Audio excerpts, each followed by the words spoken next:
अस्सलाम वालेकुम dear students. जैसा कि आप लोग जानते हैं कि हम डेमोक्रेटिक पॉलिटिक्स का 5वां चैप्टर वर्किंग ऑफ इंस्टीट्यूशंस पढ़ रहे हैं, जिसमें हमने प्रीवियस टाइम में इसके बहुत सारे सब टॉपिक्स पढ़े। जैसा कि लास्ट टाइम हमने we were discussing about the powers and functions of president of India. और जहां तक पावर्स की बात है, मैंने आपको वहां पे बता दिया कि प्रेसिडेंट ऑफ इंडिया के पास एग्जीक्यूटिव, लेजिस्लेटिव, जुडिशियल और इमरजेंसी पावर्स रहते हैं, जिसमें से हमने एग्जीक्यूटिव और जुडिशियल पावर्स पहले ही डिस्कस किए, जिसमें से हमने देखा कि अगर हम बात करें एग्जीक्यूटिव पावर्स की, तो उसमें हमने देखा कि प्रेसिडेंट ऑफ इंडिया किस किस को अपॉइंट करता है। यहां तक कि हमने देखा कि सुप्रीम कोर्ट के चीफ जस्टिस जो होते हैं, या अदर जजेस जो होते हैं, या हाई कोर्ट्स के जजेस जो होते हैं, they all are appointed by the president of India.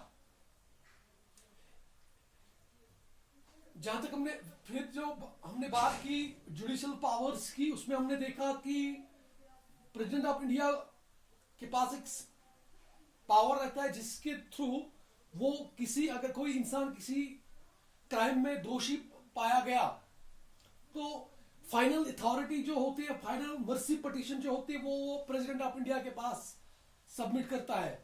तो प्रेसिडेंट ऑफ इंडिया के पास फिर पावर रहता है कि वो उसको माफ कर सकता है या वो उसकी सजा कम भी करा सकते हैं। तो ये दो जो थे, ये थे एग्जीक्यूटिव और जुडिशरी पावर्स। अगर हम बात करेंगे अब लेजिस्लेटिव पावर्स की, जो कि मैंने आपको पहले ही बता दिया कि प्रेसिडेंट ऑफ इंडिया के पास लेजिस्लेटिव पावर्स भी होते हैं। जहां तक लेजिस्लेटिव पावर्स की बात है, that the president has the legislative powers to summon the sessions of both houses। जैसे पार्लियामेंट में दो हाउसेज होते हैं, राज्यसभा का और लोकसभा का, उसको बुलाने का अधिकार जो है वो प्रेसिडेंट ऑफ इंडिया के पास रहता है।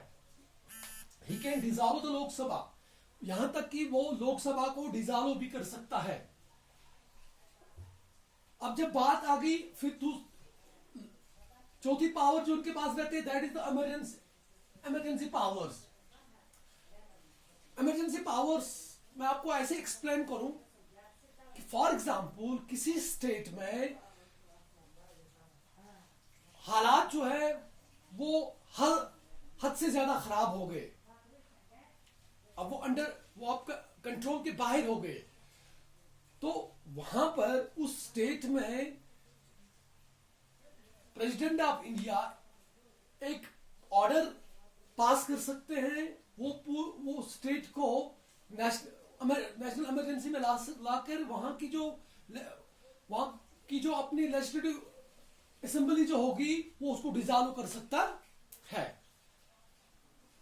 तो ये होती है उसकी इमरजेंसी पावर्स। या अगर लग रहा है कि मुल्क को कोई खतरा है, चाहे फॉरेन एग्रेशन से या और किसी चीज से, तो उस टाइम पर भी प्रेसिडेंट ऑफ इंडिया के पास इमरजेंसी पावर्स होते हैं कि वो अपने वो पावर्स एक्सरसाइज कर सकते हैं अपने मुल्क में।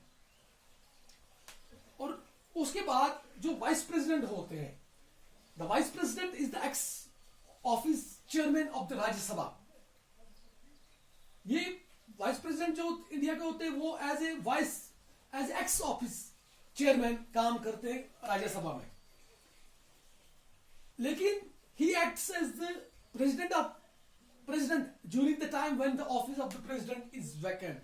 अगर कभी ऐसा हो कि प्रेसिडेंट की डेथ हो जाए या वो रेजिग्नेशन पेश करे, तो उस टाइम पे जो वाइस प्रेसिडेंट जो होता है वो एक्ट एज ए प्रेसिडेंट कर सकता है। तो इस तरह से आपको पता चल गया होगा कि प्रेसिडेंट ऑफ इंडिया के पास कौन कौन से पावर्स रहते हैं और जो वाइस प्रेसिडेंट होता है वो किस कैपेसिटी में होते हैं। तो आपको याद रखने वाली बात इसमें वाइस प्रेसिडेंट ऑफ इंडिया के बारे में कि वो एक्स ऑफिस चेयरमैन होते हैं किसके, राज्यसभा के। हाँ, तो आगे बढ़ते हैं तो फिर हम प्राइम मिनिस्टर की बात करते हैं। The prime minister is the head of central government of India. जो प्राइम मिनिस्टर जो होते हैं वो सेंट्रल गवर्नमेंट के हेड होते हैं। All the executive powers which have been formally vested in the President of India are actually exercised by the Prime Minister। और जो एग्जीक्यूटिव पावर जो होते हैं, जो अभी हम बात कर रहे थे पिछली बार जो हमने बात की, इसमें प्रेसिडेंट के पास वो फॉर्मली प्रेसिडेंट के पास होते हैं। वो फॉर्मली किसके पास होते हैं, प्रेसिडेंट के पास, लेकिन एक्चुअली उनको एक्सरसाइज करने वाली अथॉरिटी जो होती है that is the prime minister. हाँ, बाय द प्राइम, सॉरी यहां पे एक चीज मैं भूल गया, वो एक्सरसाइज करते हैं कौन, council of ministers under the leadership of prime minister. Prime minister की निगरानी में वो पावर्स का इस्तेमाल करते हैं। जैसे मैं आपको एक मिसाल दे दूं, अगर उनको कोई कानून बनाते हैं, वो पार्लियामेंट में उसको पास करते हैं in both houses of the parliament, फिर वो एक एक्ट बन जाता है, तो फिर वो उसको एग्जीक्यूट कराते हैं। तो इस तरह से हमें ये पता चलता है कि वहां पर जो पार्लियामेंट जो होता है वो duly attested by the prime minister का होना चाहिए। Thus the most powerful office in the central government is that of the prime minister। तो इस तरह से हमें ये पता चला कि सेंट्रल गवर्नमेंट में अगर कोई सबसे ताकतवर, सबसे पावरफुल अगर कोई ऑफिस है तो that is of the prime minister. तो इस तरह से हमें प्रेसिडेंट के पावर्स के बारे में पता चला, हमें वाइस प्रेसिडेंट ऑफ इंडिया किस कैपेसिटी में रहते हैं राज्यसभा में, और प्राइम मिनिस्टर की क्या इंपॉर्टेंस है, उसकी क्या पोजीशन है सेंट्रल गवर्नमेंट में, ये सारी चीजें हमने आज डिस्कस की। आज के लिए इतना ही। अगले वीडियो में हम इस टॉपिक को और आगे लेके चलेंगे। तब तक के लिए खुदा हाफिज।